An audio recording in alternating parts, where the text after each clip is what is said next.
Gunnery Sergeant William Bill Masterson. The U.S. Marine Corps sat down in the enormous plane, eager to return home. It had been nearly 6 years since his previous visit to his home. It had been 6 years since he had embraced his wonderful wife of 17 years, Libby, and seen his daughter, Jenny. As the jet climbed, he took his seat and reflected on his life. He met his wife in 1997 during an event in Balboa Park, San Diego, while training at Camp Pendleton. They were in line for ice cream when a child on roller skates accidentally knocked her down, forcing her to drop her ice cream. He helped her up and promised to buy her a new cone to match her long red hair and striking green eyes. He fell in love. She accepted his offer and their romance started. They spent the day sharing stories, and at the end he was certain she would be his wife. She attended San Diego State University to get a degree in business. Her ambition was to work for her father's company, a well-known investment firm with offices around the country. At the same time, her boyfriend was a lance corporal in scout sniper training. He proudly mentioned his family's military heritage, especially his father, a retired Marine who served in Vietnam. His grandfather was a former Marine who fought in World War II, and his great-grandfather was a Marine veteran of WW and the Battle of Balo Wood, where the Marines got the nickname Devil Dogs. The Masterson family had a long history of serving in the Corps and fighting in important conflicts throughout American history. "It's something I've always been passionate about," he explained. "I suppose you could say it's a family tradition." They were together until he received orders to Okinawa for a year-long tour without his girlfriend. A month before he left, they talked about their wedding preparations. "I am from a typical family." He informed her he wanted to ask her father for permission to marry her. Her eyes twinkled as she grinned. That weekend, they went to her parents' home in Los Angeles. Of course, her parents suggested that they stay in separate rooms. Her parents got fond of Bill, who had been promoted to corporal by then. Her father, John Whitman, called him to his study and offered him a drink. Bill accepted and sat down when Libby's father invited him to do so. "So, young man," he asked, "what are your intentions with my daughter?" "Well, sir, I intend to marry her provided you give your approval," Bill said. John smiled and agreed. "You should know that I am grooming her to handle the family business," he remarked. Bill understood. "I'm also active in my family's business," he explained. "I have heard," John responded. "Your family has produced several remarkable figures. Do you intend to establish a career with the Corps?" "Yes, sir, I do," Bill confirms. "Our organization has offices across the country. Libby and I have discussed this, and she is willing to transfer with me so that we can be together. We'd only be separated if I was deployed or ordered to Okinawa for a year. Your daughter is an amazing woman, and I feel we can make our relationship work. Yes, she can transfer with you for the first 10 or 15 years. However, she will eventually have to remain in Los Angeles. I hope she becomes a successful professional someday." "Can you handle that?" he asked. Bill nodded his head. "I am a Marine, sir," he said. "I've learned how to improvise, adapt, and conquer." John grinned and nodded his head. "When were you planning to marry?" John asked. "Libby will graduate when I return from Okinawa, so we figured we'd wait until then." "If that's okay," Bill replied. "That's perfectly okay," John replied. "That will give us time to put everything together." He took out a paperwork and handed it to Bill. "Bill, Abby and my wife—" "Just like you," he said. "Libby appreciates your company too. I give you my blessing to marry her. Please reread this document and sign if you agree." "What's this?" Bill asked. "It's a prenuptial agreement," John explained. "It is for Libby's protection and assets in the event of a divorce. I'm simply watching out for my daughter. Many people are drawn to her because she is wealthy." Bill was initially insulted, but he understood the agreement's purpose. He wanted to ensure that everything was fair. Bill said, "If you don't mind, I'd like to discuss this with our JAG lawyers at Pendleton first." John responded, "I understand your point of view. My father always advised me to consult a lawyer before signing anything. So have your JAG lawyers evaluate it. If any changes are required, we will implement them." The lawyers evaluated the agreement, which was a standard instrument intended to protect Jennings's assets in the event of a divorce. The contract also stated that if infidelity was the cause of the divorce, the person at fault, supposed to be Bill, would receive no support from the other party and would lose 70% of the accumulated marital assets. including the house, car, and joint savings. A JAG attorney made a few changes to ensure that the agreement applied equally to both spouses. Bill and Libby showed the updated paperwork to her father, John, who asked about the revisions. "Well, my family owns a sizable ranch in West Texas, and some of it is rented to oil firms," Bill explained. "The lawyer believed that this would help balance things when I inherited it from my parents." "I understand," John replied. "That's something I can tolerate." They finished the paperwork, and life resumed.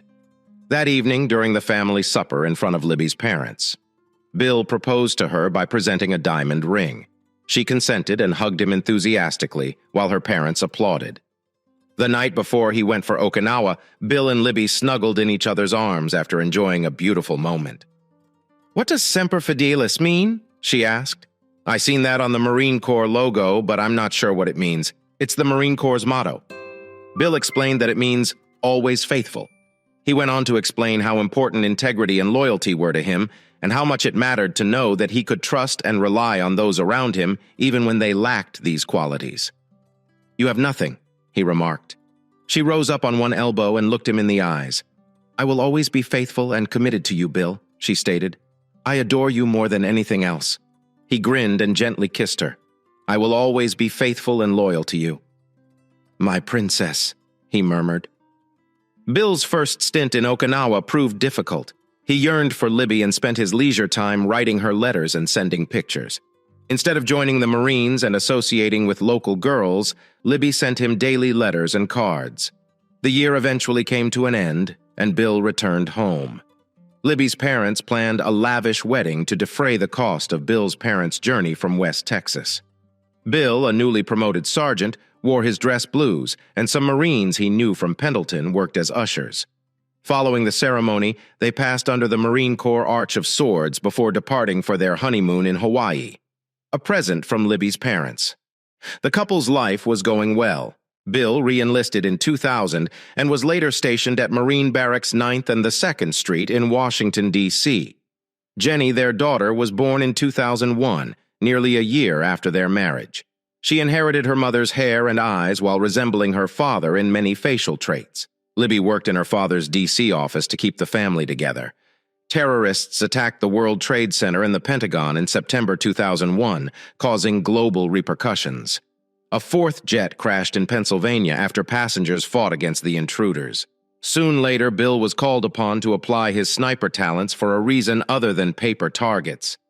Libby acknowledged that being in the Corps was a part of their lives. When Bill was overseas, she worked in her father's Los Angeles office and cared for their daughter. When he returned, she worked at the closest office. Their love and familial bond kept them satisfied. Libby admired Bill's service and expressed her appreciation frequently. Bill, for his part, was proud of Libby's accomplishments and the positive adjustments she implemented at Whitman Holdings to make it more family-friendly. Bill was deployed to the Marine Corps Recruit Depot on Parris Island, South Carolina, where he worked as a drill instructor for 2 years beginning in 2008. Libby, Bill's wife, worked at the company's regional headquarters in Savannah, Georgia, and was present at all of his graduations. Libby was proud of her husband's accomplishments in the Marine Corps and made an effort to share that enthusiasm with others. After finishing his tours, Bill was promoted to gunnery sergeant and assigned to Camp Pendleton. Libby took over the company's regional offices in San Diego, and they continued to live together. In 2011, Bill was deployed to Afghanistan for another year-long tour. Unbeknownst to him, the emotional goodbye he had with his wife and kid would be the last time he saw them in 6 years. Near the end of his service in 2012, he re-enlisted in the Corps for another 6-year term. While on duty, he encountered a risky circumstance. After eliminating his objective, he was besieged by hostile soldiers. He was concerned for his family's safety because they were not following prisoner of war laws. Instead of being executed, he was placed in a box and repeatedly relocated. When not in transit, he was subjected to physical assault and torture. Despite his SEER training, no escape options presented themselves. Bill kept looking for ways to flee. He had no idea how long he had been held captive, but he knew it was a long time. He listened for clues from his captors, but got none. His knowledge of Arabic was minimal, but he was able to learn a few words and phrases from what he could tell. His life had been spared because someone in the United States wanted him out of harm's way, but not killed. He could also tell he wasn't in the Middle East because of the lush greenery around him. He was able to escape the small room and silently fled with a rifle, ammunition, and a knife from one of the drunken soldiers. The soldiers didn't detect his absence until he was several miles distant and still moving. After a thorough search, they gave up. Bill went stealthily through the jungle, unaware of his whereabouts. He used the sun's position to steer eastward. He mostly survived on leaves and insects, as he had been taught periodically. He managed to catch a tiny animal for food for several days. He saw no other humans. Whenever he saw a road, he followed it while remaining hidden. Bill walked, looking for clues to his whereabouts. He'd pause to eat and pull out a little snapshot from his wallet. A photo of his wife and daughter. He would kiss it, put it back in his wallet, and continue. Bill lost track of time and almost gave up, but the image of Libby and Jenny kept him going. When he was fatigued, he remembered them and motivated himself to keep going. He took refuge in the rain and used the water to clean himself.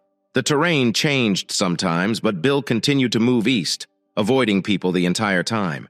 He had no idea how long he had been wandering, but it eventually happened.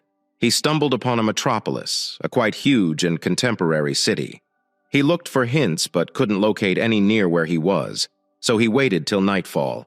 He planned to find a U.S. embassy, seek sanctuary, and return to the United States safely. His camouflage utilities were tattered and ragged, and his boots were full of holes. His beard had grown long and scraggly, and he looked weak and malnourished, a shadow of his former self. Fortunately, he had kept his ID card and dog tags when nightfall arrived. He sneaked away and entered the city. He observed a sign indicating that he was in Addis Ababa, Ethiopia. He was aware that there was an embassy in town, so he proceeded with caution. He spotted the building and the American flag. He neared the front gate, but a Marine security guard stopped him. He presented his ID card and introduced himself.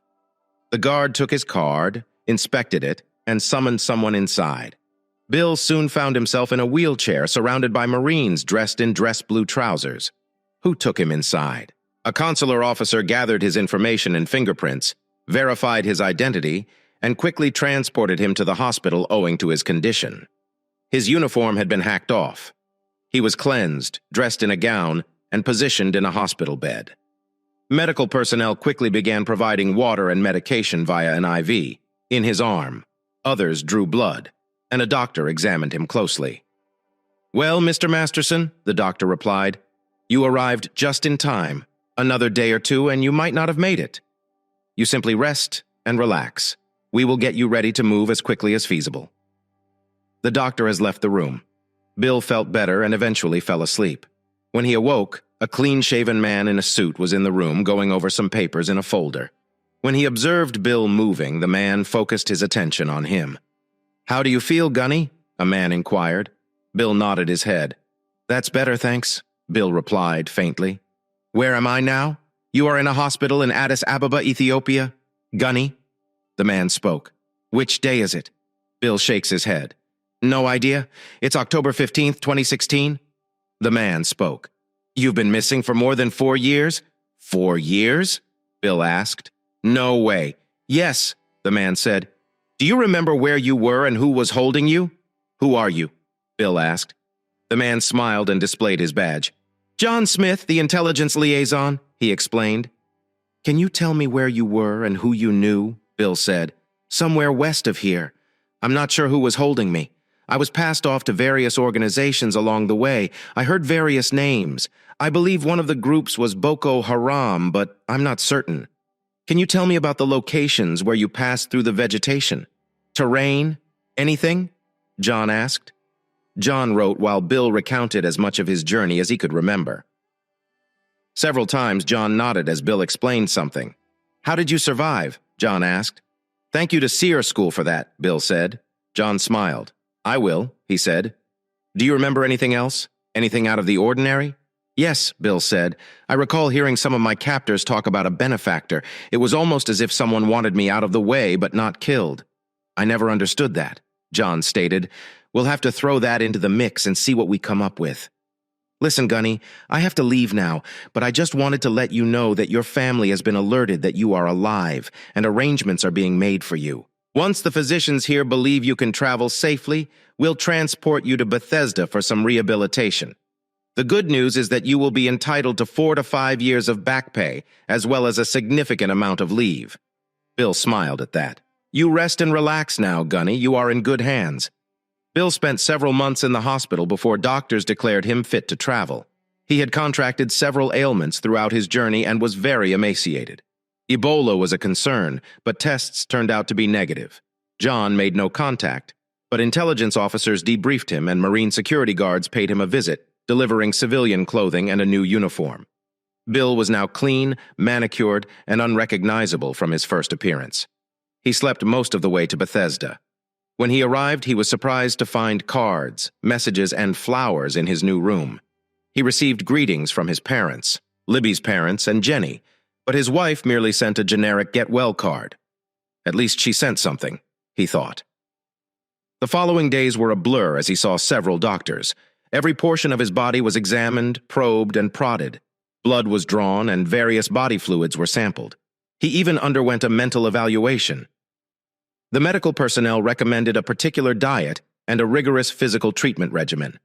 He made several attempts to call Libby, but always appeared to miss her. He was able to speak with Jenny and his parents, but Jenny avoided mentioning her mother, claiming she was constantly busy with her job.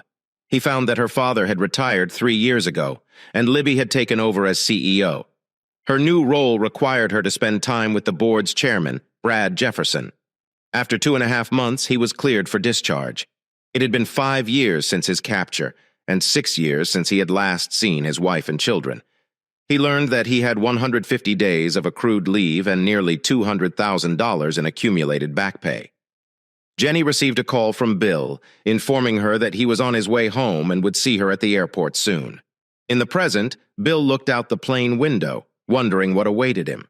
He had only gotten a get-well card from Libby and wondered if she had moved on. The plane landed at LAX and Bill emerged with the others, holding a tiny bag. After grabbing his sea bag, he noticed his daughter, who resembled Libby when they first met. Jenny's red hair swirled in the air as she charged toward him, arms wide out. "Daddy!" she shouted, grabbing him hard and kissing his face. His eyes filled with tears as he embraced her. "I have missed you so much," she said. He gazed at her. His voice was packed with emotion. He said, "I've missed you too, Princess." He then said, "Is your mother here?" Her eyes lowered as she shook her head. "No, Daddy, she is not. She's working as usual. Let's head to the automobile." Jenny took his sea bag, but it proved too heavy for her.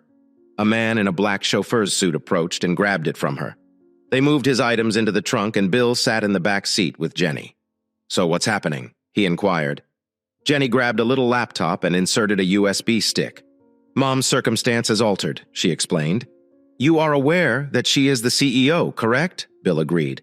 "So she's been spending time with Brad Jefferson, the board chairman?" Bill inquired. "Yes." "Him?" Jenny responded.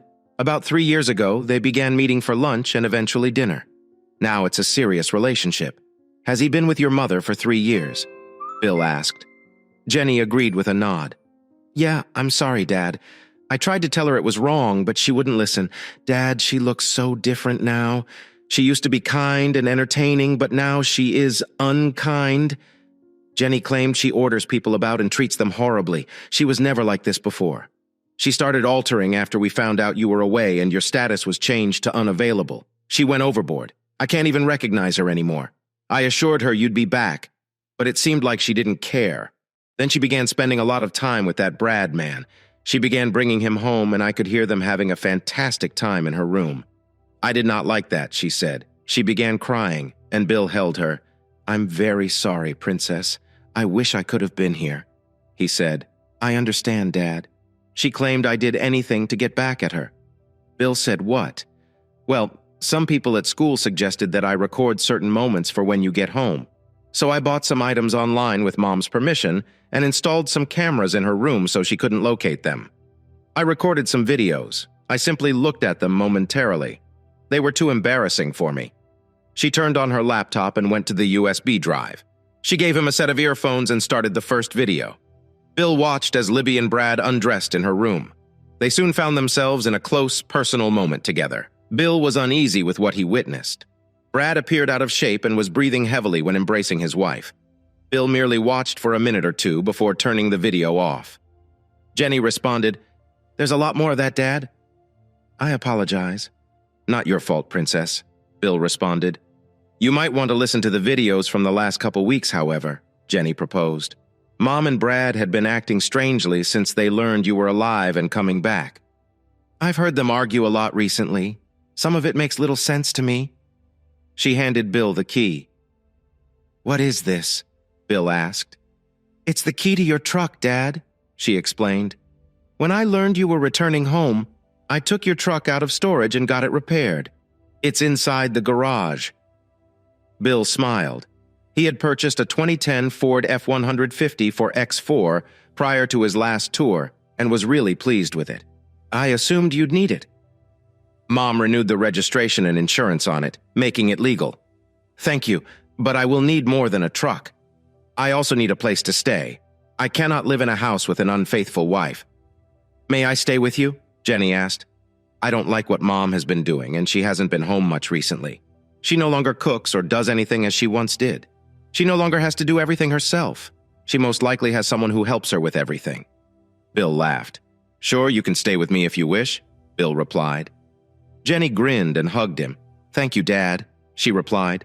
"But you know, a judge will probably order you to stay with your mother," he said. "That is what normally happens during a divorce." "So are you going to divorce her?" Jenny asked. "I don't have a choice," he explained. By then, the automobile had drove into a gated driveway and came to a halt in front of a massive home with enormous columns. "My God," Bill said. "Do you reside here?" "Yeah," Jenny spoke. "Unfortunately, Brad advised her to acquire it when she became CEO. I despise it here." They walked into the room and the chauffeur delivered Bill C's suitcase to the man who greeted them at the front entrance. "This way, sir." The man spoke, struggling under the weight of Bill's bag. They ascended a long, curved staircase that reminded Bill of something from Gone with the Wind. Bill let the man struggle with his sea bag before following him to a door on the second floor. "Madame said you had to stay here." The man remarked this when he opened the door. Bill took the bag from the man and tossed it onto the bed. He looked around and thought the sterile room resembled something from a high-end hotel. Bill said, "I wouldn't be here long." He thanked the servant and exited the room. He asked Jenny, "Which way to the master bedroom?" Jenny guided him down the hallway and opened the double doors. Bill observed a scarcity of family photographs and souvenirs. He discovered a legal folder in a drawer. He opened the folder and read the documents. Surprised, it appeared that Brad had persuaded her to have the courts declare him deceased. Fortunately, the papers had not yet been filed. The folder also included a notarized copy of the prenuptial agreement he and Libby signed years ago. He continued to search the room before leaving with the UN-filed documents. Jenny followed him back to the room allocated to him by his soon-to-be ex-wife. It was tough enough that she had cheated on him, but having him reported dead was far worse. He grabbed a sea bag and a travel bag and glanced at Jenny. "Where's my truck?" he said.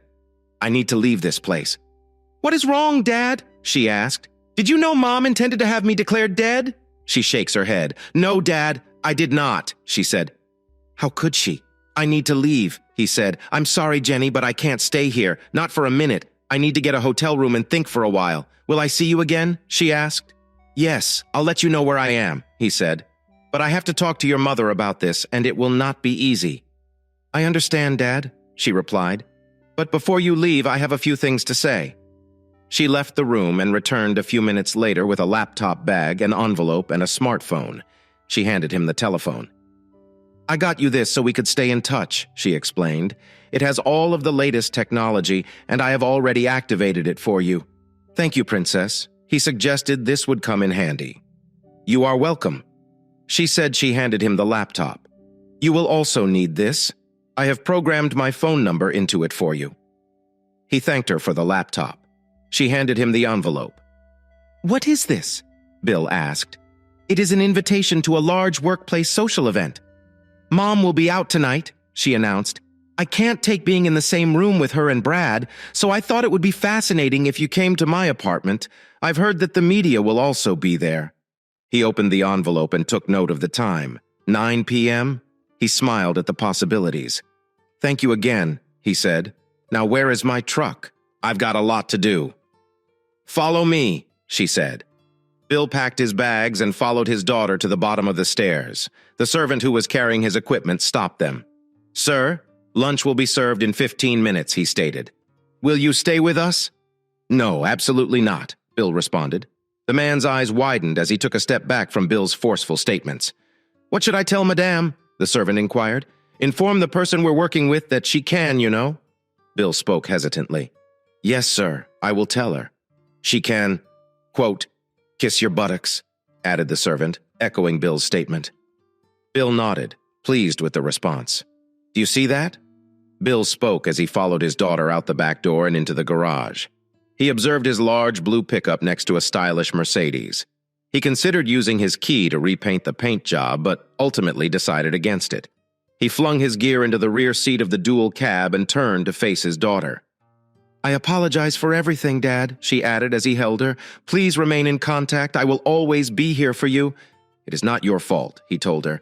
"I'll call you after I've settled in somewhere. And thank you for everything. I love you, Princess." "I love you too, Dad," she added.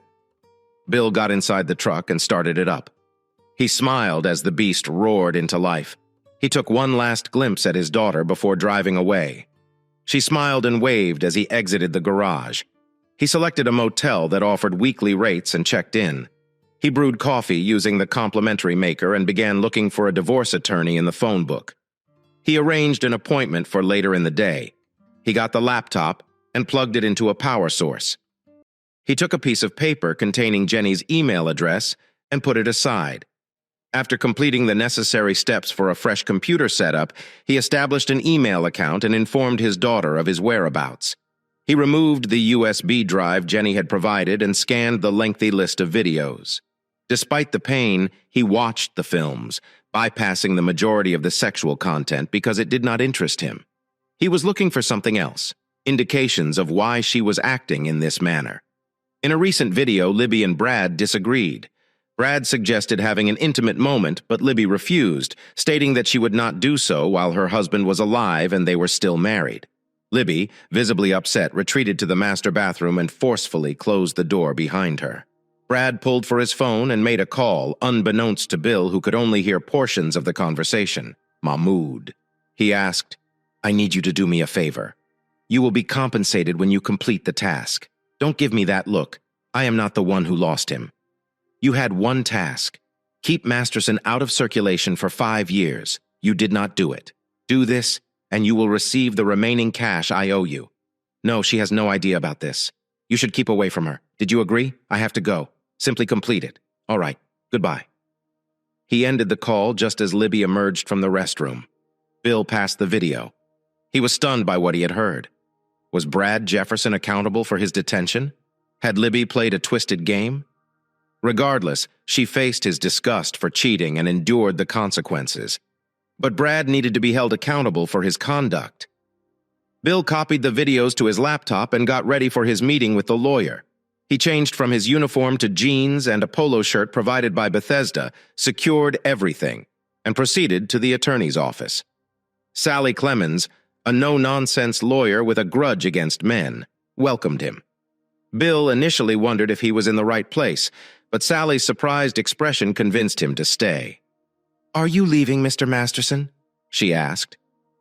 "Look, Miss Clemens," Bill explained, "my wife cheated on me for 3 years while I was away. I went through a lot to return to the United States, only to discover that she was also planning to declare me dead. All I've heard from you since I arrived is a lot of advice.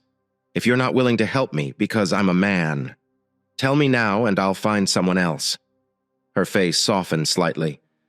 "I apologize, Mr. Masterson," she said. "I don't represent cheaters.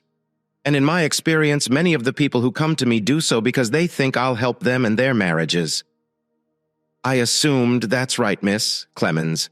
You made an assumption without even listening to me," Bill said. "I think I'll find someone else." He began to leave, but she stopped him. "Please, Mr. Masterson," she said, "let me take a look at what you have." Bill sat back down and pulled out his USB drive and handed her the folder with the prenuptial and the filed paperwork to have him declared dead. She looked through it all before turning back to him. "How much is your wife worth?" she asked. Bill shakes his head. "I have no idea," he said. "She's the CEO of Whitman Enterprises and has a huge house. I've been gone for years, so I don't know how much she's worth.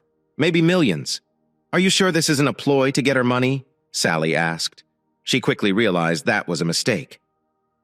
"How dare you?" Bill growled. "I don't give a shit about her money, and never have we had a great marriage until that person came along. I have every reason to believe they're the one responsible for my situation. I just want a quick divorce based on the prenuptial so I can get on with the rest of my life." "Again, Mr. Masterson?" "I'm sorry," Sally said.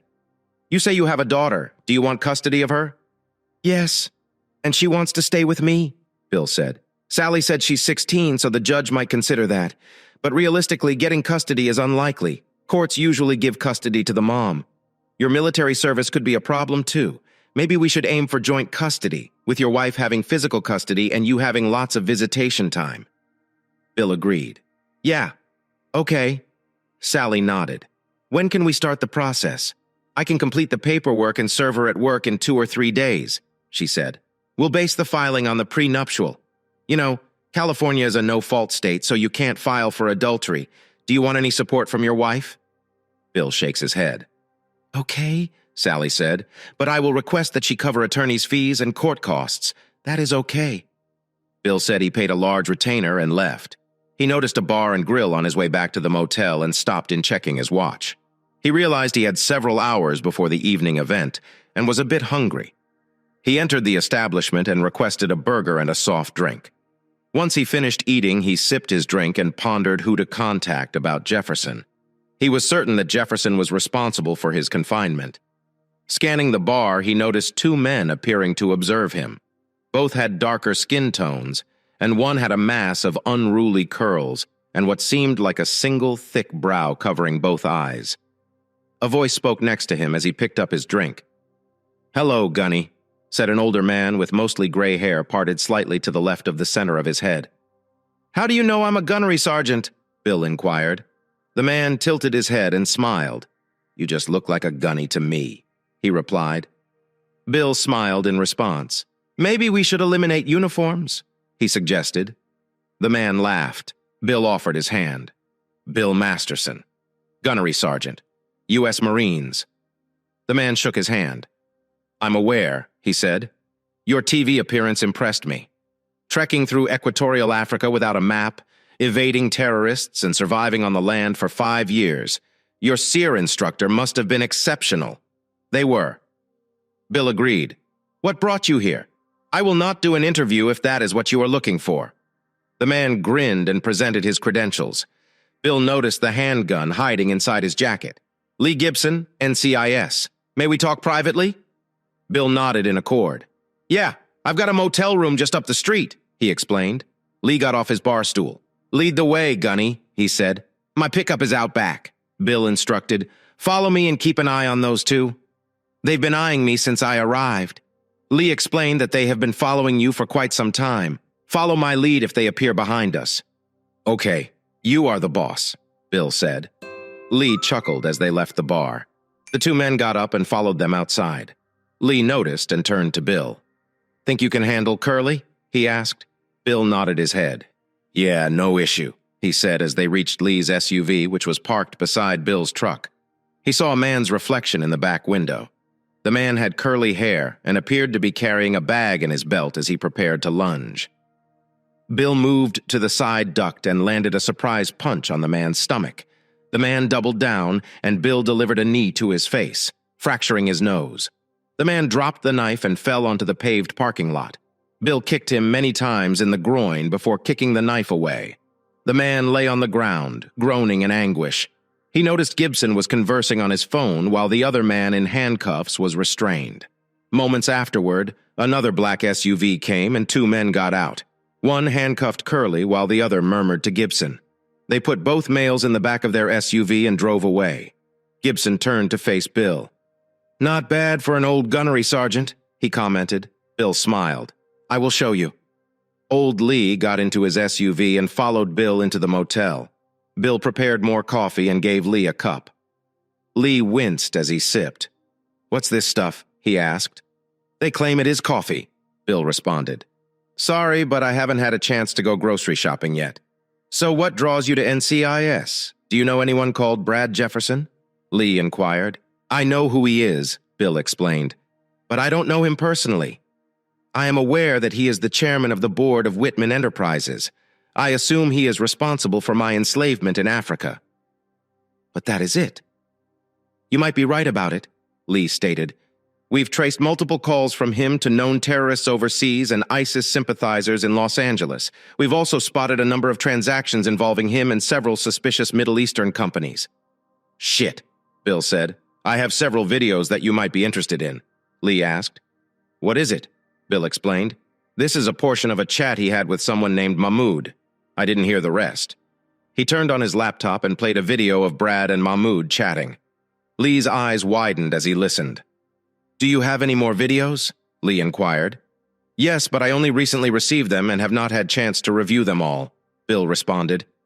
"I am not sure if Brad is talking to Mahmoud or anyone else." "Not an issue," Lee said, pulling out a thumb drive.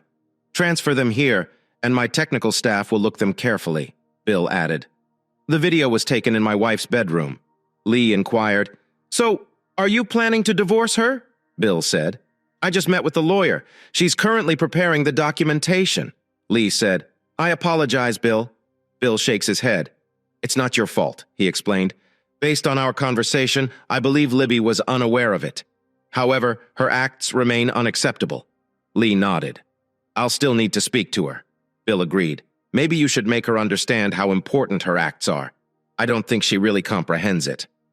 Lee smiled. "I will take care of it. I love it," she said. "You're not such a lousy high school instructor." Emily grinned as she poured the remainder of her lemonade into the sink and threw away the cup. Emily remarked, "You may not say that unless you start buying some real lemonade." Jake laughed. "Do you believe I am secure here? Or should I find another location to stay for a while?" he asked. Emily answered, "I think you'll be as safe here as anywhere. Simply keep an eye on your buddies. I'll have a couple of companions.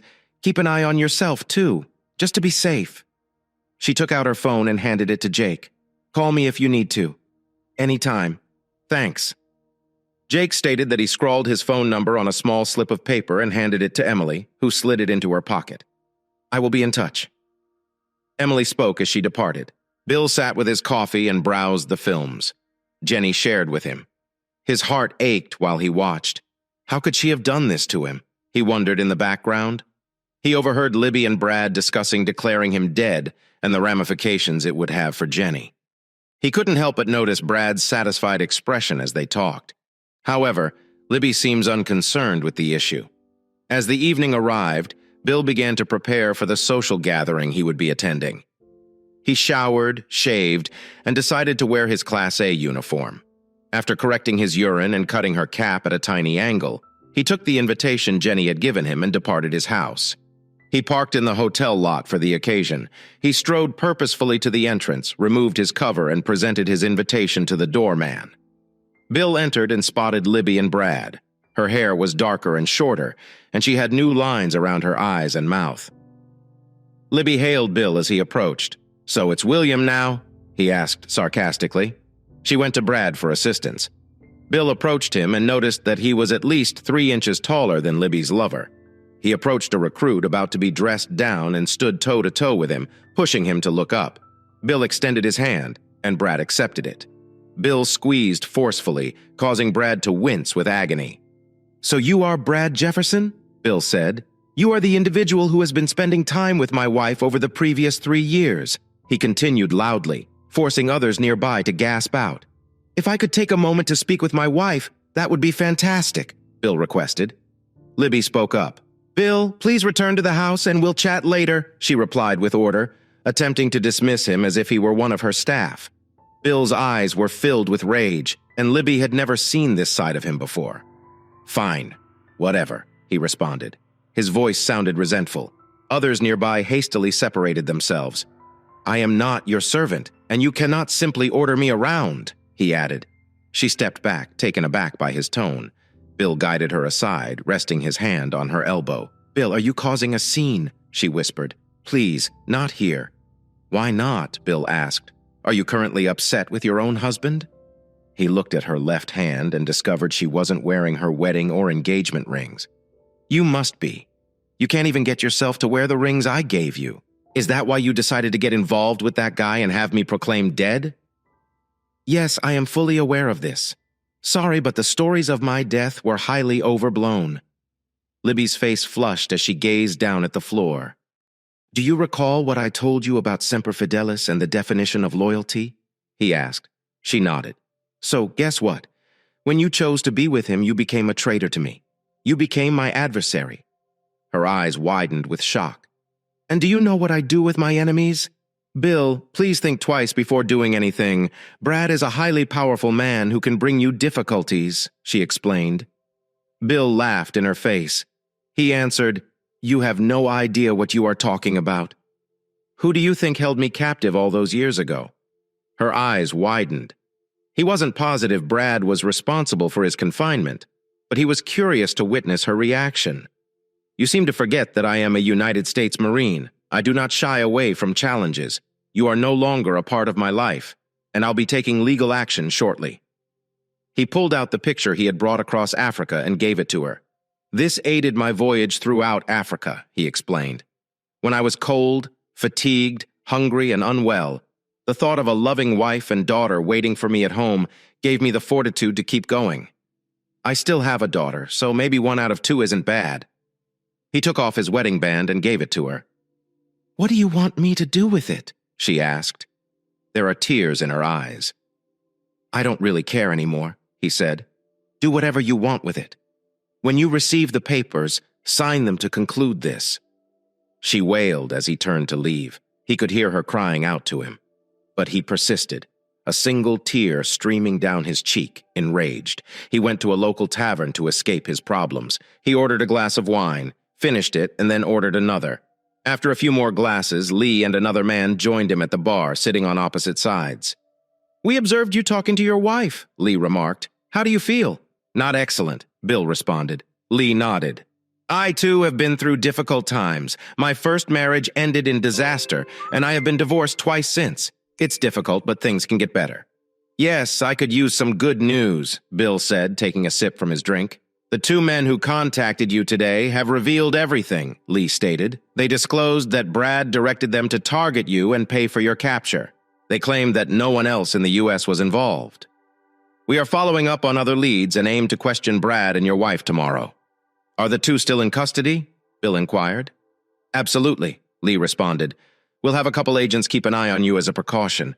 You'll be able to see how they bring you down. We might have some questions for you after we talk to them. Why would he go to these lengths? Bill wondered. He wanted your wife, that was all. Lee explained. We don't believe she played any role in his plans. My instinct tells me no, but I haven't spoken with her yet. He answered, I'll know for sure when I do. Bill finished his drink and then ordered another. Lee saw him take a sip. I believe you've had enough for tonight, he remarked.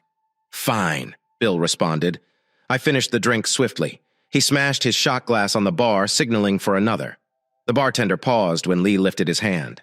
It's time to leave, Gunny, Lee said. Allow my partner to drive you back to the accommodation. Bill considered confronting Lee, but instead handed his keys to Lee's associate. Good decision, Gunny, he said. I'm not drunk. I'm just tired, Bill said. Lee's companion drove Bill back to the motel and assisted him inside. I'll come by and fetch you up tomorrow afternoon, Lee explained. Bill nodded his head. He took off his uniform and went to bed the following day. Bill had breakfast and then stopped at a convenience store for coffee, a 6-pack of beer, some soda, and a few small goods. His phone rang as he returned to the motel. Dad, are you okay? Jenny asked. Yes, Princess, why? Bill asked. Mom was very upset when she arrived home last night. Jenny spoke. I had never seen her cry like that before. Was Brad with her? Bill asked. No, he was not. Jenny spoke. What happened last night? I introduced myself to your mother's acquaintance and had a pleasant conversation with her. Bill said, whatever. You said. Must have hit close to home. Jenny spoke. Good, Bill said. Perhaps she'll understand what a huge mistake she made. Keep me in the loop, Dad, she said. I don't like what she did either, but I don't want her to be hurt. Do not worry, Princess. Bill ended the call. Lee arrived early that afternoon and picked up Bill, driving him to the NCIS headquarters. Libby and her lover would be probed.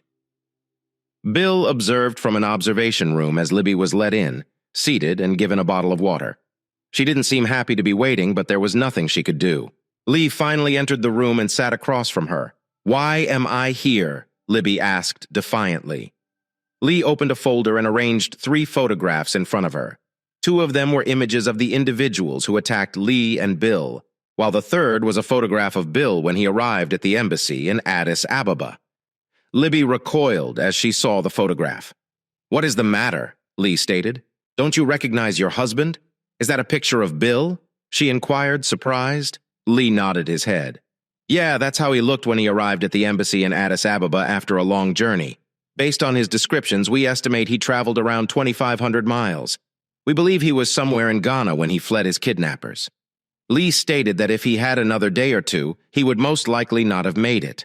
Libby started crying. I need to decide if I should charge you as an accomplice in his kidnapping or attempted murder, Lee explained. Or both, combined with the allegation of aiding known terrorists. Libby was stunned. I did not perform any of these things. Lee said, Your partner did. He paid these 2 to assault and murder your husband. They failed, of course. They also acknowledged Brad's involvement. You intended to have your husband declared legally dead, correct? Libby hesitated before responding. Only because Brad said I had to. Nobody knew where he was for almost 5 years. And you intended to marry Brad after your spouse was proclaimed dead? Lee inquired. Yes. What happened when he divorced his wife? Libby said, her eyes welling with tears. Lee gazed at Libby. So as he explained, you began a relationship with Brad Jefferson after becoming CEO. People believe you intended to marry him after your husband was proclaimed deceased by the court and the divorce was finalized. But we are expected to believe you were unaware that Brad had paid for your husband to be kidnapped and detained for 5 years. Or perhaps he ordered a hit on your husband. Is that correct? Libby started crying. You have to believe me, she murmured, tears flowing down her cheeks. I had no idea Bill had been kidnapped or that there had been a hit on him. Lee shook his head. I only believe what the evidence shows, he stated. Brad has already implicated you, claiming it was entirely your idea. Libby's eyes flared with rage. That is not true. You are already aware of this. I love my husband, she stated. I would never do it to him. But have you had an affair? Lee stated. Yes. I slept with Brad, and I apologize for that, but Brad claimed Bill was probably dead. She claimed that she would never have cheated on Bill if she'd known he was still alive. I waited for about 2 years and heard nothing from you. I wasn't sure what to think. Lee gazed at her for a few moments. His eyes narrowed. He eventually stood up. I believe you, Mrs. Masterson, he stated. That's why I won't charge you right now. Maybe later, after I've had a chance to review all the evidence. Your boyfriend, however, will not fare as well. I recommend that you stay in the area in case we need to speak with you again. He stood up and exited the room. Libby clutched her head, weeping. A minute later, Brad strolled into the room. He approached Libby and put his hand on her. She leapt out of the chair and struck him with her closed fist, knocking him to the floor. Libby, please, Brad began. She kicked Bill in the balls, making him smile. Be silent, filthy person, Libby said. I simply pray to God that Bill will forgive me for making a mistake. Lee opened the door and pulled Brad up from the floor, hands cupped behind his back. He grinned at Libby before turning out the light as he departed, allowing her to glimpse Bill via the one-way observation glass for the second time in as many days. Bill turned and walked away, leaving Libby crying after him. Libby was served with divorce papers at her office the following afternoon. Sally called her. Hello, Bill, she said. I simply wanted to let you know that I received a visit from Libby today. She signed the divorce papers and will not contest anything. She also left something for you to pick up. It resembles a really enormous check. She requested me to let you know that you can see Jenny whenever you wish. She resigned as CEO of Whitman Enterprises effective immediately, and is putting her home up for sale. I have everything filed, so you will be a free man in 6 months." "Free?" Bill said regretfully. "Yes, right. I suppose I should be a happy man, but I am not." "Bill, I know she hurt you badly, but I believe she still loves you," Sally said. "You can still cancel this if you guys reconcile. She claims you haven't heard her side in all of this. Perhaps you should just get closer." "I'll think about it," he replied. "Thank you for all of your help." He ended the call and went to the neighborhood cafe to have a coffee, sipping his second cup. Lee arrived. Bill bought him a coffee, and they talked about their daily lives for a bit. "I heard your wife received service documents today," Lee commented. "Yeah," Bill responded. "I suppose I should be a happy man, but I am not." "Life continues," Gunny Lee said. "I believe Libby was as much a victim as you. I'll stop after I conclude my investigation." They finished another beer before Lee spoke again. "You have orders for the office tomorrow. You've been assigned to the Scout Sniper School at Pendleton as an NCO, OIC, and have been promoted to Master Sergeant."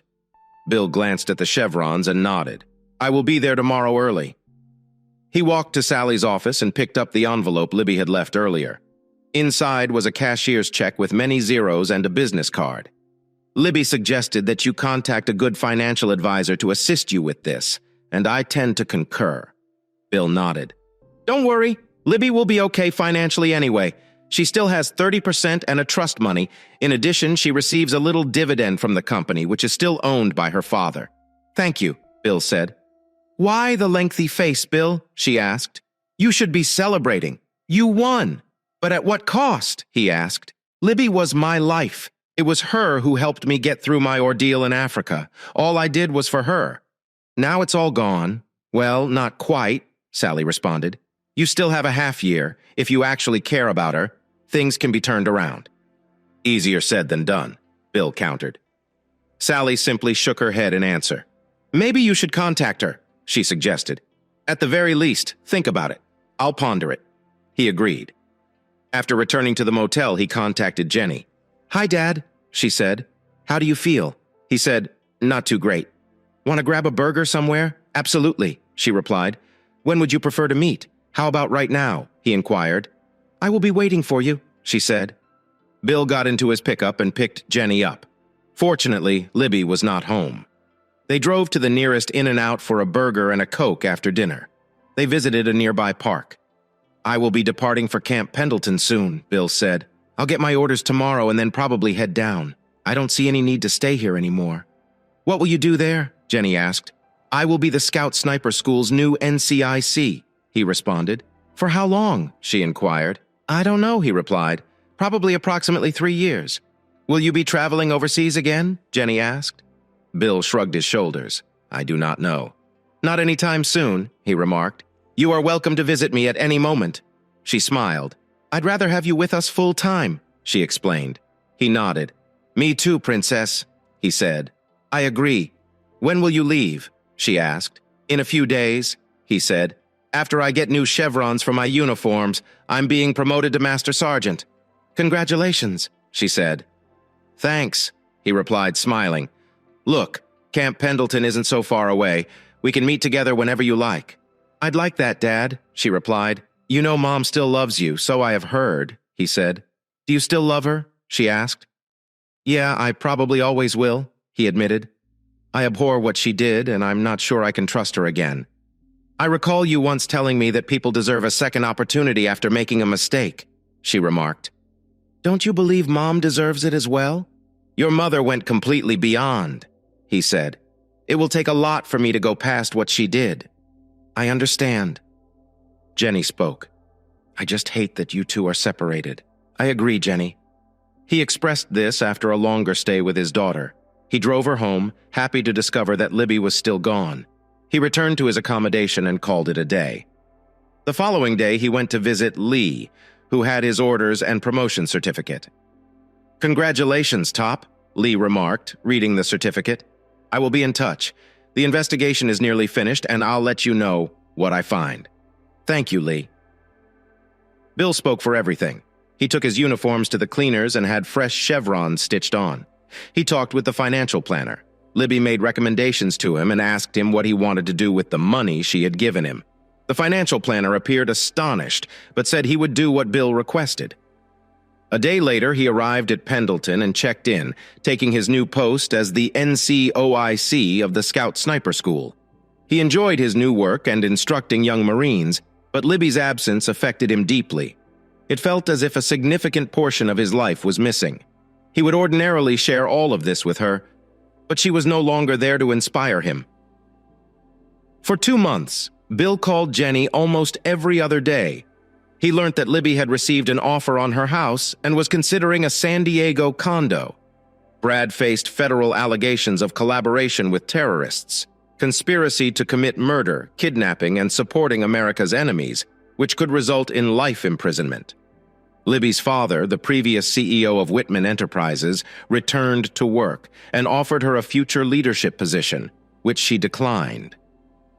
Jenny called Bill a month later in panic, alerting him that her mother was in the hospital. "What is wrong?" he asked. "She attempted to kill herself." Jenny said, "Please come and see her." "Okay," Bill said. "I'm coming." "Where is she?" "She is at Scripps La Jolla." She asked, "Please hurry, Dad." Bill grabbed his coat and dashed out, getting into his car and driving as quickly as he could to the hospital. When he arrived, he found Jenny in the waiting area crying. "What happened?" he inquired, placing his arm around Jenny. "I came home from school and found her in bed," she explained. "There was a bottle of sleeping tablets and a bottle of scotch. She was holding your image and did not answer.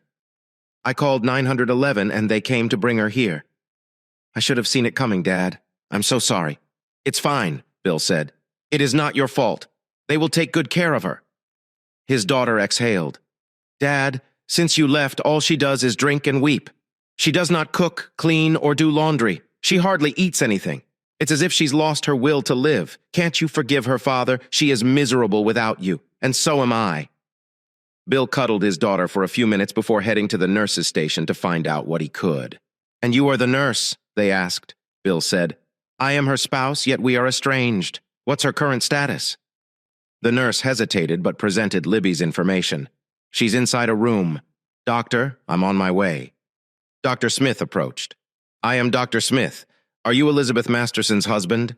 Bill nodded. "Yes, I am." Bill was informed that his wife was stable following the evacuation of the majority of sleeping medications from her stomach. She would be retained for observation and evaluation, with counseling advised. He was allowed to see her, although she would remain sleepy for a while. Bill was surprised by her frail and pale appearance, but happy to find she still wore her rings. He closed his eyes and shed tears as he prayed for her recovery. Jenny hugged him, and they both cried. "Why do we live?" he whispered. "Why did you do it? Please do not die. I do not want to lose you like this." After a few hours, he sensed her movement and heard her feeble voice. "Bill?" she inquired. "Is that really you?" He peered into her eyes and noticed tears on her cheeks. He kissed her and hugged her close. "Yes, lips. It's me," he explained. "I'm actually here." They sobbed as they hugged. Libby left the room. "I apologize, Bill," she said. "I never had a chance to explain. Will you ever forgive me?" He kissed her and gently put his finger to her lips. "We will chat later." He whispered, "Lips. Simply focus on getting better, all right?" She nodded her head. "Stay with me, please." "I will." He reassured her while holding her delicate body. "Close. I will not leave, I promise." He stayed by Libby's side all day and most of the night before Jenny arrived to take his place. "You might want to take a break and get a shower," Jenny proposed. "How is she doing?" "That sounds good," he replied. "She is improving. I think she will be fine, but yes, a shower would be nice. She won't truly be okay until you two are back together." "Jenny, she's been struggling since." "Well, you know," Bill said. "Yeah, I do." He sat next to Libby and held her hand. "I'll be right back." "Okay." She tightened her grip on his hand. "I promise I'm coming back." He went to his room, showered, and changed clothes. He called his boss to update him. His CO said, "Take care of your wife. You have leave time, so don't come back until she's home." Bill agreed and returned to the hospital. Libby's eyes lit up. "You're back," she said. "I told you I would be," he said. They spent the next day talking about what happened while he was in captivity. That NCIS guy told me you walked about 2,500 miles through Africa, she said. That must have been tough. Yeah, it was, he said. I still have nightmares about it. She frowned. I'm so sorry, Bill, she said. I had no idea. Brad had you captured like that? Why did he do it? And why did you go along with having me declared dead? Bill asked. He wanted to end his marriage, Libby explained. He convinced my dad to retire early and helped me get promoted at work. After hearing about you being captured, my promotion was approved. Brad started mentoring me, taking me out to lunch. I knew he wanted more, but I refused his advances. He backed off, but kept pushing. I missed you, but it felt good to have someone care for me. For 2 years, I heard nothing from the military. Then one night he convinced me to drink. And that's when it first happened. After nearly 4 years of you being gone, he suggested I declare you dead. He believed that with you gone, I would receive your life insurance, and he could use that to divorce his wife. Wow, Bill said. That would have been around $400,000? So he planned to use that for a divorce? Libby confirmed with a nod. He told me his wife would take everything in a divorce and he would need that to survive until we got married, Libby explained. And you were going to give it to him? Bill inquired. I wasn't thinking straight, Libby admitted. I had enough for myself, and I considered your insurance as tainted money. I wouldn't feel right accepting it. I also thought about using it for Jenny's college and mentioned it. But he didn't like the idea. Did you ever stop seeing him? Bill questioned. Yes, Libby replied. I ended the relationship as soon as I learned you were alive. I told him that since we were still married, I wouldn't be with him. He didn't like it. I believed you were dead, and no one informed me otherwise. It had been so long, and everyone said the chances of you being alive were very low. Bill listened carefully. I understand, he said. But why the distant treatment when? I returned. And why did you put me in a separate room when I got home? I was shocked. Libby said I didn't believe you were really alive. I had to see you and talk to you first before I could accept it. Then there was Brad. Please, Bill. You don't know how much pressure he had me under. And then when I saw you that night, I knew it was real. She sobbed before continuing. The look on your face when you first confronted me. I had never seen you look like that before. And the way you spoke to me scared me, she said. I knew then that I had screwed up big time. I don't ever want to see that look again. You wouldn't let me explain anything. You had already made up your mind. So that's why you didn't fight the divorce, Bill said. Libby nodded her head. I knew it was a lost cause. You had the prenup, you had all the evidence, she said. Even though I was duped by that guy, I was in the wrong. So I backed down. What do you call it? A tactical withdrawal. You and I lost. We both lost lives, Bill said. But you still have your career with the Marines, she said. Yeah, but it doesn't mean anything without you there to share it, he said. Libby started crying, her body shaking as she sobbed. He held her tight. I'm so sorry, she cried. I've missed you so much. Please, Bill, tell me you forgive me. Tears fell down his face as he thought about everything she said. I forgive you, Libs, he said through his tears. Libby cried even harder, holding him as tight as she could. They continued talking throughout the day, reminiscing about their lives. The doctor eventually entered the room to inform Libby that her tests were good and she could leave the hospital. Bill called Jenny to let her know that she didn't need to come to the hospital. Thank you, Dad, she replied. I'll have dinner ready when you get home. The concept of home weighed heavily on Bill's mind. The hospital moved Libby to the patient pickup area where Bill was waiting in his truck. He assisted her in getting in the truck, fastened her seatbelt, and drove her to her condo. Bill helped Libby enter the elevator and companion her to the front door. He was surprised when he entered the condo. It looked similar to their time together, filled with family photos and reminders of his military service. I hope you like it, Libby said. I wanted to be surrounded by happy memories. I definitely approve, he replied. Jenny emerged from the kitchen, her apron in hand. Dinner is ready, she announced, mimicking a servant from her mother's LA mansion. They entered the dining room and found the table set for two, complete with lit candles, chilled wine, and a covered dish. Jenny seated them and uncovered the main course, revealing a large lasagna. She served their food and poured them each a glass of wine. Where's your plate, Princess? Bill asked. Jenny smiled in response. "This is your dinner," she said. "I'm going out with some friends. See you later." She kissed them on the cheek and left. "You to be good," she said with a smile before going out. "Our daughter has certainly grown up," Bill said. "Yes, she has," Libby responded. "She picked up her glass and offered a toast to us," she said. Bill smiled and joined her in the toast. They ate the lasagna Jenny prepared for them and cleaned the table. Libby turned to Bill. "Would you be willing to stay for dessert?" she asked with a smile.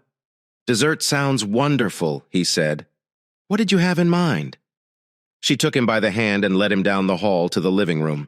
"This," she said as she hugged him warmly. Bill felt a familiar sense of comfort. She broke the embrace and went to her dresser. She opened her jewelry box, pulled something out, and handed it to him. "I believe this is yours," she said. She took his left hand and placed his wedding ring on his ring finger. Then she hugged him again. "Until death do us part," she said. He smiled and watched as she changed into her pajamas. "You're wearing way too much for what I have in mind," she whispered. Once she had her clothes off, she knelt in front of him and wrapped her arms around his legs. Bill's excitement grew as they shared a passionate moment. Libby gently took him in her mouth, creating a tender sensation. They exchanged loving looks as they enjoyed each other's company as their connection deepened. Bill felt the urge to express his affection. "I'm so grateful for this moment with you," he said. Libby smiled and continued their embrace together. They shared a moment of connection that left them feeling fulfilled and content.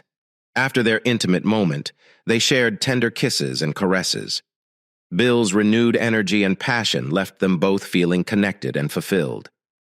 After spending a long time together, they fell asleep in each other's embrace. The next morning, Bill woke up to find Libby still holding him. He looked at the clock and considered getting up, but Libby asked him to stay. "For starters, you're on leave," she said. "You can always call them and tell them you've been taken captive by a wild woman who refuses to let you go until you've given her 1,000,000 hugs." "That sounds just about crazy enough to work," Bill said, smiling. Libby wrapped her arms around him. "I'm serious," she said. "We've got 6 years to make up for." "So are we reconciling?" he asked. She hesitated, then nodded. "Yes, if you want," she said. Bill smiled and nodded his head. "I do?" he said. "I'll call Sally first thing and have her file the paperwork. I have an idea, though." "What's that?" she asked. "What do you say we redo our wedding vows?" he asked. "You mean like get married all over again?" she asked. He nodded his head. "Yeah," he said in a church, "just like we did before. What do you say?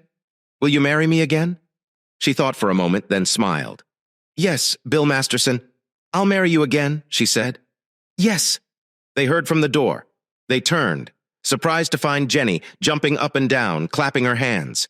Fortunately, they were still under the covers. When Jenny ran into the room and hugged and kissed them both. "Can I be your maid of honor?" she asked Libby. "Please, of course," Libby said, prompting another round of celebratory yelps. A month later, Bill and Libby renewed their wedding vows. Bill's parents flew in from Texas, and Libby's parents came down from Los Angeles as part of the ceremony. Bill pulled out the divorce paperwork he had gotten from Sally and with great flourish, ripped the paperwork in too, then took the remains and ripped them again, tossing the shredded paper into the air, prompting applause from everyone in the church during the reception. Libby leaned towards Bill. "Where do you want to go for our second honeymoon?" she asked. Bill pulled out some tickets. "I thought we'd take a nice cruise somewhere." "Maybe Europe," he said. Libby looked surprised. "Those are first-class tickets," she said. "How did you manage those?" Bill smiled, pulled out an envelope and handed it to her. She looked at it, confused. "The William and Elizabeth Masterson Reconciliation Fund." She read. "What's that?" He smiled. "That's what I did with the check you gave Sally for me," he said. She still looked confused. "You mean she began?" "Yeah," he said. "All I ever wanted was the sweet red-headed girl I fell in love with at Balboa Park so long ago." She smiled and hugged him tight. "Well, I'm glad you put it to good use," she said. They returned from their trip, tired but happy and more in love with each other than before. A few days later, Bill came home from work to find Libby waiting for him. "We need to talk," she said. Bill thought. "This can't be good." "What is wrong?" he asked, sitting in his recliner. She sat in his lap and wrapped her arms around him. "I'm pregnant, Master Sergeant Masterson," she said, "and it's all your fault," she added with a smile. Bill's face lit up as he hugged and kissed his wife. 9 months later, she gave birth to a healthy baby boy named Jonathan Travis Masterson. After Father's, Jenny was delighted that she was finally a big sister. "Wonder if he'll go into the family business?" Bill asked. "I sure hope not," Libby said with a smile. Thank you for spending the time to hear today's story. If you enjoyed this essay, please like it and subscribe if you haven't done so already. If you have a tale to tell about your or another person's predicament, please do not hesitate to contact me. Take care.